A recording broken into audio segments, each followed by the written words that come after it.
We've discussed the differences between virtual machines and Docker containers from a technical standpoint, but we haven't delved too deeply into the contents of a container.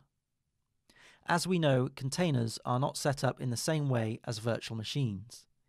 There is also major differences between the types of content that a container stores to that of a virtual machine. So what should and shouldn't go in a container? When creating a container, you may be tempted to treat it like a static server. First, you install a web server. Then you add a database. After that, you may add a logging and monitoring system. Even though this is perfectly possible, you will end up with a bloated and confused container. As you are not putting the contents of the container in their own separate containers, they do not have their own domains, and your poor container is left with an identity crisis. I term this as the BCC, or Big Confused Container, and in this case you may as well just have a virtual machine. At the very least, you should separate the web server from the database. These will go in their own containers. You could also have another container that handles the logs of both the database container and the web server.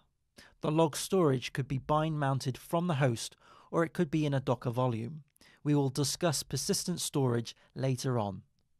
Also, the website files could also be mounted in a similar fashion. When deciding what to put in a container, it is often best to keep it as simple as possible.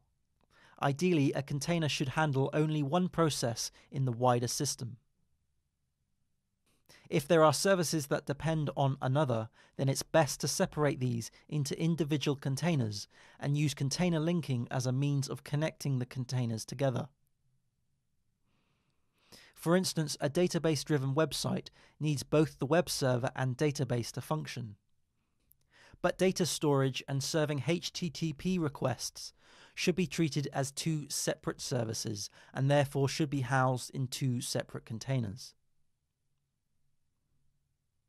A container can be stopped, destroyed, or replaced. When this happens, all the data and configuration that hasn't been committed back to the image will be lost. Let's say, for example, you install the software Go Access as a means of reading and analyzing log files from within the database container. When you added the custom configuration to Go Access, the host machine unexpectedly froze and you had to restart the containers.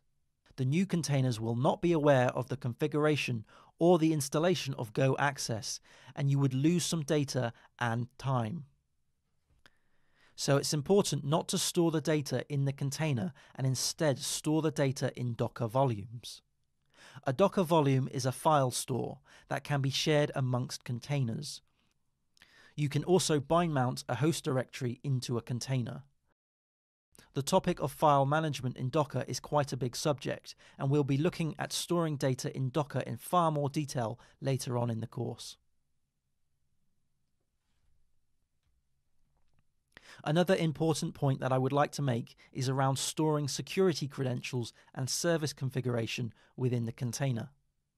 Containers should be treated like generic placeholders for application services and therefore not be tailored to specific configuration setups. Instead, the configuration should be injected into the container via environmental variables. We can also use Docker secrets to store data such as passwords and other sensitive information. So the takeaway here is that a container should be small and generic. It shouldn't have a multi-purpose or be the linchpin that holds the system together. Containers are immutable and should only be concerned about one service. Now, when I say service, I do not mean microservice, as this is totally different and something we will look at in the next module.